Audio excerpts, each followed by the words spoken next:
AITA, are we, for not letting our nephew and his pregnant girlfriend live in our pool house? I'll try to brief. 6-ish months ago, my sil and her hubs were killed in a car accident. It was obviously super tragic and they were survived by my 17-year-old, 16 at the time, nephew, N. After my sil and Bill passed away, N came to live with my husband, me, and our 8-year-old son. Obviously this has been an extremely hard time on N. He's been going to therapy weekly and attends group grief therapy once a month at the same place, but not same group leader, as my husband. N has been dating his girlfriend, R, for about 10 months, since a little bit before his parents died. They don't cause issues, they pretty much follow the rules. We've talked to both of them about safe sex, and honestly R helped him a lot after his parents' accident. N is a generally very good kid even in his grief. R isn't the bad kid either. She has decent grades, plays sports, and volunteers and is generally well-mannered. Her family life hasn't been the best though, so she spends a lot of her time at our house. She's stayed the night a few times but we've put her up in the extra bedroom because we didn't think 16-yo should be sharing. N and R came to us last week and let us know that R is pregnant. They're adamant they used condoms but she's not on BC because her parents wouldn't let her be. They told R's parents and they kicked her out of their house. Of course we told her she could stay with us and semi-figured things out on the short term. Hubs and I talked it all out and looked at finances and while comfortable, we can't really take on an extra person. We already took on N, plus a newborn without major sacrifices on our and our son's part, which doesn't feel fair to him. We sat down with N and R again to ask their plans. Apparently one of my eels made them believe they were going to be moving into our pool house rent, utility-free, which was previously set up as an apartment but is now my art studio and has been since before and came to live with us, and that I would take care of the baby while they went to school. I am a teacher. I work the same hours as they go to school. We corrected them, let them know they were still welcome to stay here but in their own rooms. Once they graduated HS and or gotten a GED, we'd revisit sleeping arrangements for them plus the baby. We said we wouldn't charge rent but they would need to find a way to provide whatever they needed for their child. We'd help by getting their car seat system and that was all. Formula, wipes, childcare, etc. were all on them to figure out. Now N, R, and all of husband's family are in an uproar about it saying their kids and can't possibly go to HS and raise a child. We said they should have thought about that sooner than if they couldn't afford a baby. So ETA, I hope this is okay to add a little thing. I am reading all of your comments and replying as much as I can. I will say this. I've already told my husband and both N and R that they all have 24 hours to cool off and think about everything and then we're sitting down again as adults to discuss it. My adult daughter is actually in town. As a coincidence, the trip was planned back in January, and we'll be taking our 8-year-old out for dinner, movies and ice cream tomorrow evening to help facilitate this. The 8-year-old doesn't have much of an idea of what's going on. He's been doing a summer camp during the days at the aquarium so he's thankfully been out of the house for these convos. I've nixed the topic around him and he doesn't have his own phone or social media so my eel's only contact with him is through my husband and I or our landline. I'm trying my best to handle this situation with as much love and grace as I can. Edit 2. I'm adding this because some people are still commenting but obviously the situation wasn't magically resolved in the last 12 hours. I'm just going to bullet point a few things here that keep getting brought up. The issue is not giving up my art studio. The issue is making the pool house livable again. It hasn't been a livable apartment in quite some time. It would likely require a loan which isn't really feasible. My husband and I will not, under any circumstances, pressure R to choose one way or another of handling this. While I believe that abortion is the best option in this case, I can't in good conscience pressure her, them to make a specific decision. It has to be her, them. I have already started gathering information on resources, aid, etc. that both can apply for including trade school, work programs that someone mentioned in a comment. Yes, we are getting SIFRN. It's not a huge amount but it helps. The money he was left from his parents' deaths isn't readily accessible but husband is reaching out to one of Ant's father's estate attorney colleagues to see whether we can do anything about that. The arrangements were specific but not specific enough to include a just in case he's a teen parent and we die clause. A long, blunt conversation about all of the realities of every single one of their options is happening tonight when my son is out of the house and my hubs is off work. We are holding a united front. I will be taking our side, just the two of us, to make sure that N isn't pressuring her to keep the baby. I also need a lot more info on her parents because social services didn't seem too asked to do anything about it when I called them. They are no longer 16, they're both 17 and going to be seniors in the fall. Minimum wage $7.25 per hour jobs are not the only jobs available to them here. There are plenty of opportunities for both to make $13 plus an hour even with their inexperience, as well as short training programs that would also qualify them for better paying jobs. This will all be discussed as well. Both will be taken to PP to be given a much more in-depth conversation than the ones my husband and I can offer. The separate bedroom thing wasn't about the sex, it's about them having their own space, and the bedrooms aren't huge. They wouldn't fit in one bedroom with everything they'd need. They aren't married, they're still kids, and if they fight or break up or disagree or anything like that, they will each need their own space for that. If one or the other ends up in the other's room for any reason, we won't bitch about it. We just want them to have their own spaces for their mental health purposes. Colorectal surgeon, 31, NTA. Those in-laws are pretty free about spending your money. I think a subtle and nuanced reply, "I'm thinking fuck off until you're ready to help," is appropriate. This is a very common situation that arises on this sub. Your in-laws do not care about your nephew or his baby and GF. All they care about is that they don't have to support them themselves. That's why they are pressuring you. Stop taking their calls. Frankly, if they are grown up enough to have a baby, they are grown up enough to deal with the responsibility that comes with it. Of course, they can always consider adoption, which will give them a lot more options and teenage freedom, and wait until they are fully ready to support a child. Otherwise, it's time they get familiar with social services, WIC, etc., which can help a lot. NTA. I, too, possess that subtle and nuanced way of expressing things, and I completely agree with this. Your NTA, like you/Jeremy_Crowhurst. If they want to support them so bad, they should hand over their wallet and their homes. Other than that, ignore their calls or grey rock them with a simple question like, "What are you going to do to help the situation?" It was mentioned, briefly, once by my nephew when he spit out all in one breath, "Ara's pregnant, it's mine, and we don't want an abortion." Hence why we sat down to figure out what their plan was while she's 9 weeks pregnant and not 29 weeks pregnant. I'd hoped that if they chose to keep the baby they'd also planned how to support it too. That was clearly my mistake apparently. Thank you. This is the best option for them. I know a lot of young girls saddled with kids at an early age, and for all of them, it has been a path filled with devastation over the guy bailing, because trust me, he will at that age, and resentment for losing out on their own youth. Sure, maybe everything will be fine, but there's a much larger chance it won't be. This is the best choice for both of them. They can finish their education, enjoy being young, and revisit this issue when they're financially stable, if they're even still together.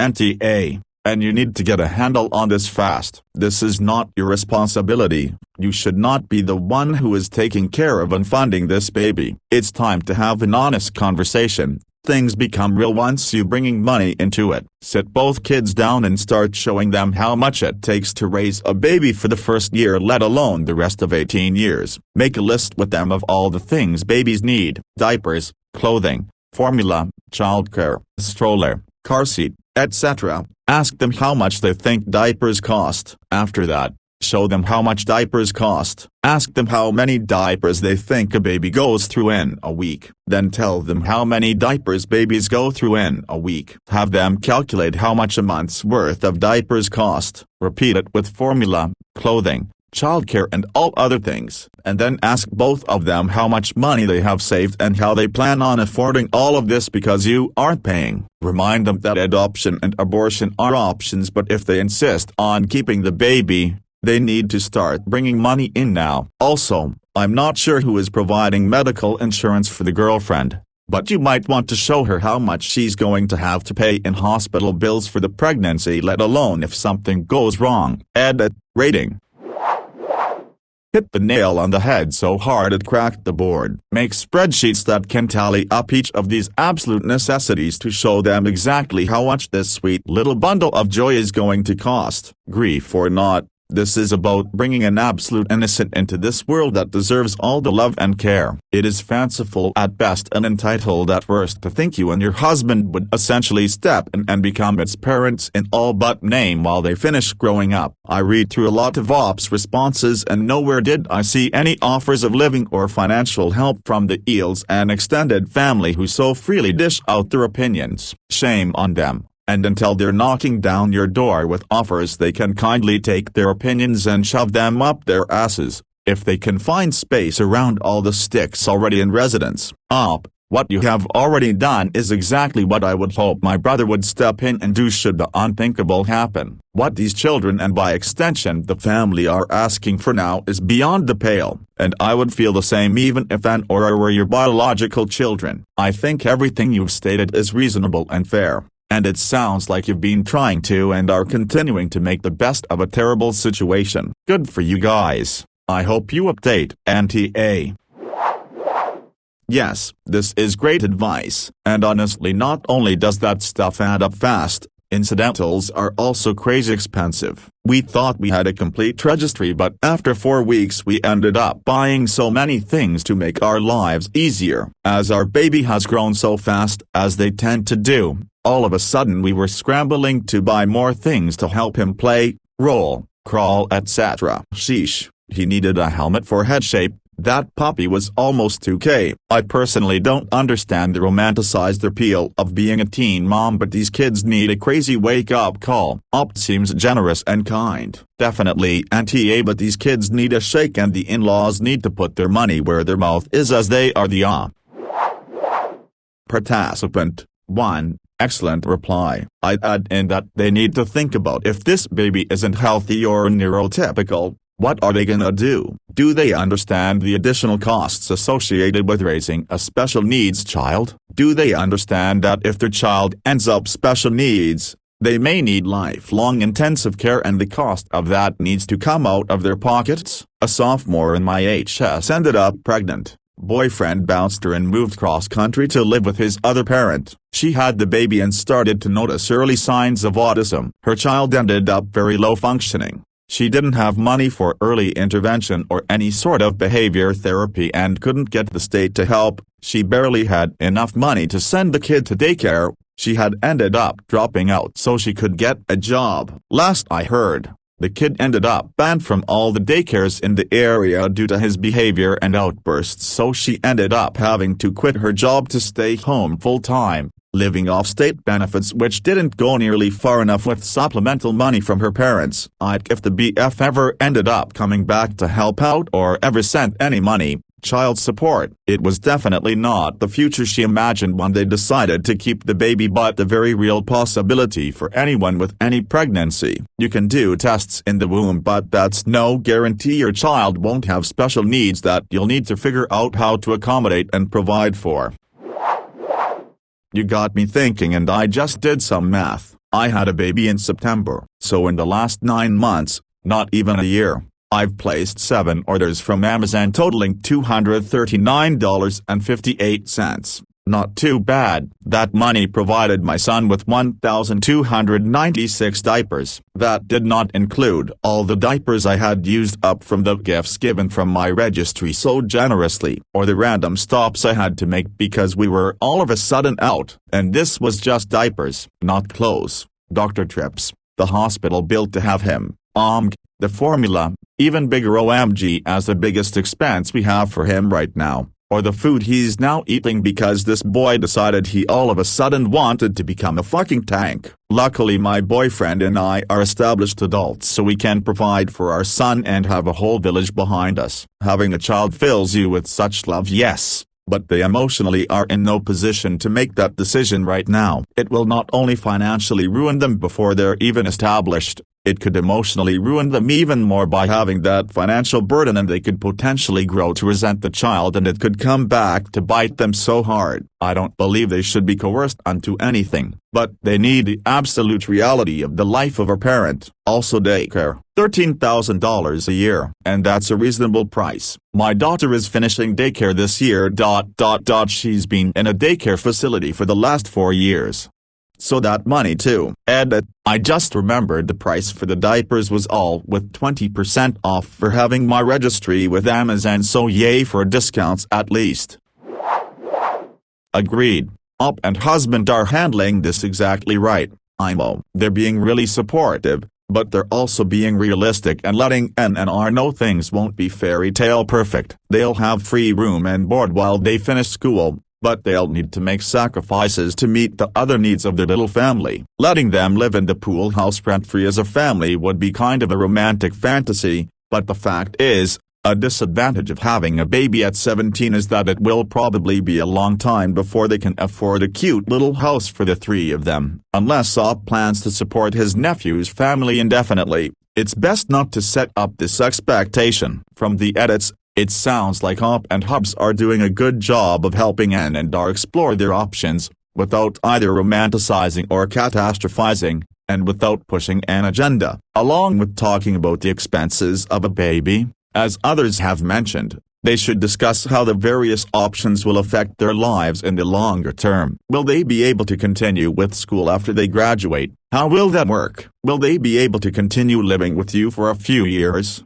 Or will they need to figure out something else at some point? Children are expensive after infancy too, and having a child will affect all N&R's other life choices. Obviously, N&R won't have answers, but Op can help them to understand the questions. This talk may impact their decision about whether to continue the pregnancy, or at least help them to go into it with their eyes open. One more thing. They should consider offering to let her stay with them through graduation even if she terminates the pregnancy. You don't want to unintentionally have an incentive for her to.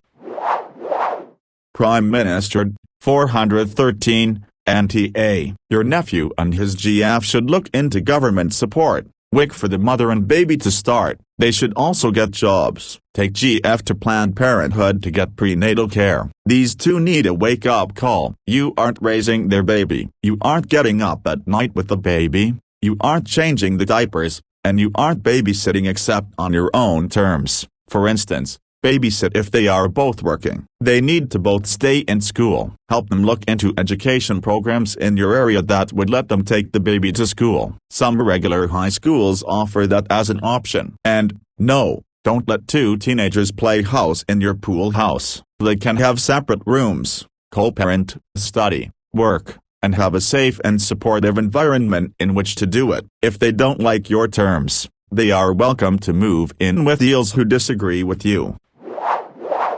Asshole aficionado, 18, NTA. The asshole in this situation are the in-laws who made promises to 2 kids that should have never been made. Oh, and the girlfriend's parents are assholes for kicking her out. I don't think you're the assholes for struggling with the idea of taking full responsibility for 2 more dependents who aren't your children, but I do think you haven't considered the full scope of help available though, because R is a minor, and she might qualify for assistance for things like childcare because of her income level, which at this point is nil. And yeah, condoms under typical use have a failure rate of about 15%. Skeptical, which is similar for the pill, TBH. Published effective rates are usually for perfect use every time. We have always had issues with my mill, to the point we were no contact with her for almost 6 years. We've never ever had issues with the rest of his family, my eels. But everyone is so stuck on the fact that Tan lost both parents and is just a kid himself, which I do get and sympathize with, but I am closer to 50 than 40 now. I have a grown adult daughter who lives in another state as an RN. My son is finally old enough to be able to go on super cool vacations together, though COVID was no help. without having to plan for nap times and bedtimes and babysitters. I don't want to go back to that again. I'm at a loss.